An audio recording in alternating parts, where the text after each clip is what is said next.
Welcome to the deep dive. Okay, let's start with something, well, frankly, pretty surprising. Why would Charlie Kirk, one of America's leading conservative youth organizers, someone really plugged in, feel he had to write this detailed, urgent, and actually quite critical letter directly to Benjamin Netanyahu, the Prime Minister of Israel? It really is an extraordinary document, isn't it? It reads less like a typical diplomatic note and much more like an emergency plan from a political strategist. This wasn't just, a vague complaint. It was a real five-alarm fire kind of warning. He detailed what he saw as a rapidly worsening communications crisis.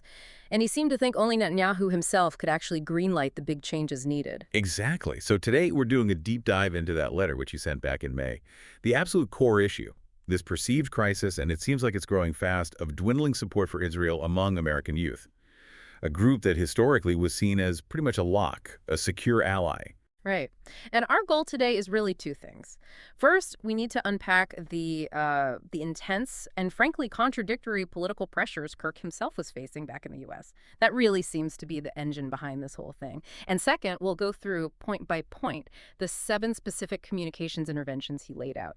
His plan basically to counter anti-Israel feelings among Gen Z and, importantly, even within his own conservative MAGA base. Yeah, this letter is it's a key source. It gives us a blueprint for how at least one major American political figure sees this modern information war and, what country needs to do to actually win it. Okay, so to really get the urgency here, you have to understand the almost impossible political squeeze Kirk felt he was in. That was the real motivation. He described it as being pulled in 2 completely opposite directions, by his own conservative base. Right, he runs Turning Point USA, which is arguably the biggest conservative youth group in the country. So his base, you'd think, would be his biggest supporters. But he's claiming they were actually turning on him whenever he defended Israel publicly. They were calling him an Israel shield. Exactly. So that's the internal backlash, right?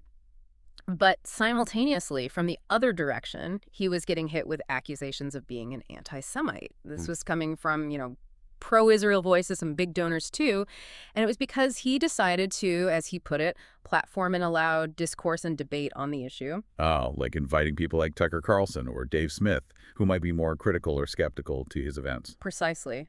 So he was getting attacked for defending Israel too much by one side and for even allowing debate about it by the other. Wow, okay. That really does sound like a classic stuck-in-a-bind situation. Defend Israel, lose the youth base. Allow debate, lose the donors. So he frames the letter as, coming from a place of love for Israel.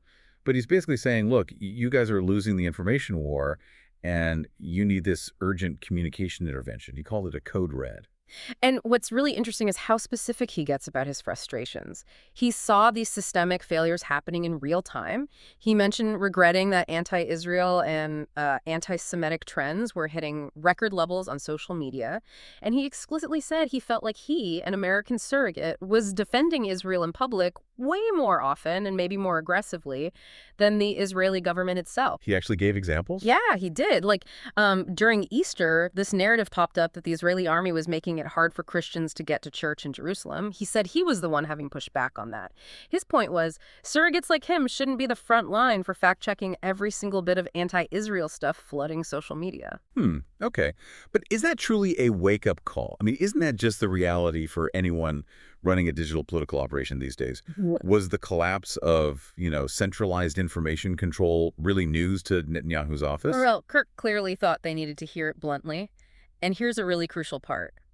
He pointed out that these topics, things like Zionism, anti-Israel sentiment, which maybe used to be more taboo, they were becoming mainstream.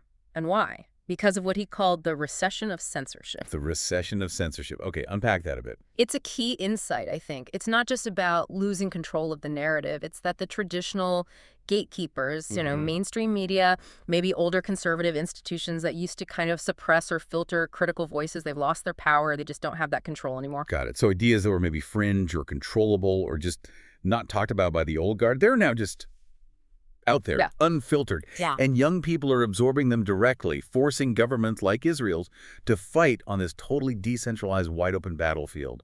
Exactly. That massive shift, the total loss of narrative control, that's really the philosophical bedrock of his entire letter. Okay, so that reality check, that loss of control, brings us right into his next section. what he was actually seeing on college campuses. He's running these huge events, right? So he has this unique frontline perspective on what young people are thinking. And his observations, well, they confirm just how deep the problem ran, even within young conservative groups. And the picture he painted for the prime minister was pretty stark, wasn't it? Extremely. He reported that on his recent campus tours, a full half of the questions he got were negative about Israel. Half. Half. Wow. And he connected this to broader data like that Harvard-Harris poll you mentioned earlier. It found, 48% of 18 to 24-year-olds in the U.S. supported Hamas over Israel. That's just staggering. And he's stressing this isn't just, liberal college kids. He's saying Israel's losing ground even among the demographic that should be absolutely rock solid for them. And the specific questions he listed are really telling. They show exactly what narratives have broken through to this audience. For you listening, here's just a sample of what Kirk said he faced constantly. Israel is an apartheid state. Why does Israel conduct ethnic cleansing? Why is America subsidizing Israel's genocide against the Palestinian people? Heavy stuff. Right? And then this last one, which really speaks to that deep kind of transactional skepticism, is American aid helping to subsidize Israel's free healthcare? Whoa, that healthcare question. Yeah. That's fascinating. It really shows how young people are looking at foreign policy, doesn't it? Not through some grand geopolitical strategy lens, maybe, Right. but through this lens of, domestic budgets, fiscal responsibility, Yeah. resource allocation. Exactly. They're asking, why are our tax dollars funding healthcare somewhere else when we have issues here? Yeah. It's a very pragmatic, almost consumerist skepticism towards foreign aid. Okay, so that's the sentiment. Yeah. But what did Kirk see as the root cause? Media consumption patterns. Pure and simple. He argued, look, something like 90% of younger generations get their news primarily from social media and podcasts. And crucially, he says, on those platforms, there's very little pushback or fact-checking coming from the Israeli government itself, or even from organized pro-Israel groups. So the main battlefield for hearts and minds. Israel isn't really even on the field, or at least not fighting effectively. That's his core argument. He stressed the fight has to happen on social media, on podcasts, because that's where the audience is. And that's why, in his view, the traditional PR and diplomatic efforts are just failing so badly. Okay, so seeing this huge gap and believing the stakes are, existential, Kirk tells Netanyahu he needs to, and he apparently wrote this in all caps, revamp the information strategy. And he didn't just complain. He gave 7 specific, pretty bold recommendations, a whole communications reset, basically, urging Israel to, quote, stop subcontracting Hasbara efforts to American surrogates. Yeah, that word, Hasbara. It's important context. It roughly means, public diplomacy, explaining Israel's case, managing the narrative. Kirk was basically saying, stop paying American PR firms and relying on activists like me to tell your story. You guys need to own it yourselves. That's a pretty direct shot at how things were being done. Okay, let's break down these 7 points. What were the quick fixes he proposed first? Points 1 and 2 seemed focused on immediate action. Right. And self-reliance. Exactly. Point 1. He demanded a rapid response media team. Immediately, like yesterday, their job. Push back on anti-Israel propaganda in real time. He actually referenced President Trump's rapid response operation as the model, for speed, for aggressiveness. Okay, speed and aggression. And point 2. Point 2. Israel must be self-reliant and lead the effort, take charge of its own information war. He was incredibly blunt here. He said, look, just like Israel doesn't ask for American soldiers to fight its physical wars, it shouldn't depend on American subcontractors to fight its communication war. But is that actually realistic for a government? I mean, a political campaign, sure, it can pivot its message in, 24 hours. Does a state bureaucracy, like the Israeli government, even have the internal setup or maybe the cultural willingness to act like a fast-moving political campaign? Especially one run by young people, which he seems to suggest later. That is the absolute core challenge in this whole letter, isn't it? Kirk is basically demanding a whole cultural shift within the Israeli government's approach to communication, not just, throwing more money at it. Yeah. His next points dive into the actual content strategy, and this is where you can really see his background in youth organizing come through. Right, the what and how. Let's get into the content creation ideas. Point 3. He suggested creating something called the Israel Truth Network, or ITN. What is that supposed to be? Basically a one-stop shop. A website and social media channels staffed ideally by young, digitally savvy people, and its whole purpose to systematically debunk, mainly using video, every single one of those negative questions he keeps hearing on campus tours. Israel is apartheid, ethnic cleansing, all of it. So ITN is like his centralized answer hub for a decentralized storm of questions, a place to point students towards for facts, but delivered in a way they'd actually watch. Precisely. Then point 4 moves towards more emotional, high-impact stuff. A hostage speaking tour. His idea was to have released hostages tour the U.S., telling their stories. But the focus wasn't just sympathy, it was strategic. How so? He wanted them to emphasize the lack of humanity they witnessed, supposedly from Gazan civilians, and, crucially, to push the narrative that Hamas is committing genocide on their own people by using human shields. Wow. Okay, that's a very powerful and I'd say ethically complex use of victim stories for political messaging, turning personal trauma into a strategic counter-argument. It's definitely a high-stakes emotional strategy, but Kirk seemed to believe that in today's, attention economy, only those kinds of direct human stories could possibly cut through all the noise. And then we get to point 5, which has maybe the most memorable branding idea I've ever heard in this context, that "Dude, you got us wrong" PR campaign. Wait, seriously. Dude, you got us wrong.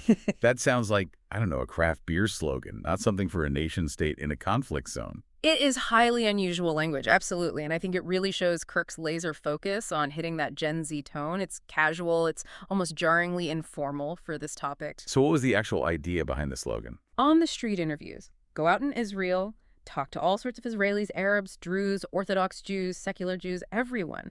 Get them on camera explaining how Israel sees itself as a pluralistic, free society. Directly counter the misinformation. He even suggested showing clips of, say, Israeli hospitals treating wounded terrorists or the army dropping warning leaflets before strikes. Visuals designed to disarm the criticism. The branding is super casual, but the content is meant to be visually compelling and counter-narrative. Okay. Moving on to the last couple of points. These seem to address that deeper skepticism we talked about. Point 6 was about being proactive and homegrown. Right. Kirk used the phrase "learn to fish," meaning Israel needs to create its own original short video clips, like under a minute long, filmed in Israel by Israelis, then post those clips on that ITN platform he proposed.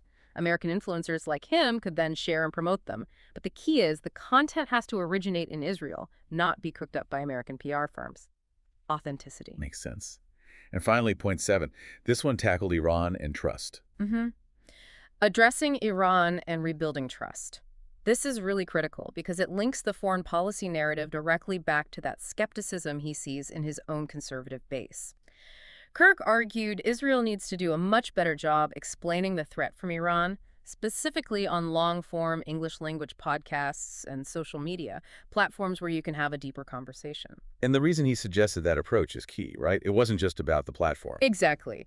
He explicitly noted that young conservatives are already deeply skeptical of pretty much all government intelligence claims.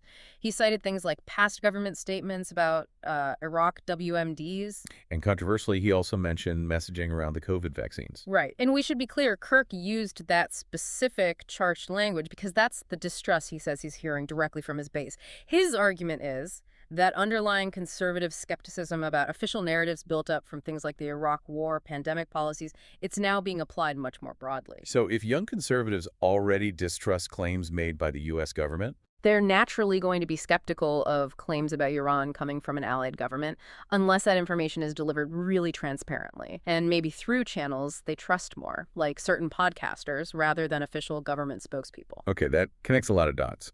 So bringing it all together, Kirk tied this whole information war directly to Israel's future security, didn't he? Absolutely. His strategic risk assessment was crystal clear. He warned that losing the younger generations now would, quote, eventually translate into less political and military support from America. So this isn't just about bad PR. He's framing it as a genuine, long-term existential threat. He was incredibly blunt. He warned that Israel, in his view, could not exist without U.S. support, period.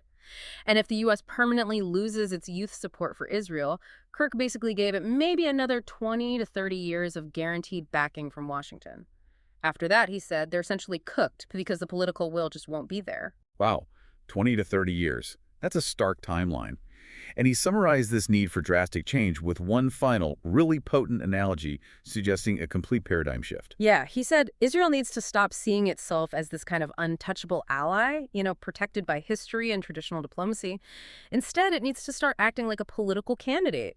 And specifically, he said, like a younger woman who grew up on social media. Okay, why that specific image? A younger digitally native woman. What's the symbolism there? I think it really underscores the need he sees for, well, authenticity, maybe more transparency, and definitely that short-form, visual, direct engagement style.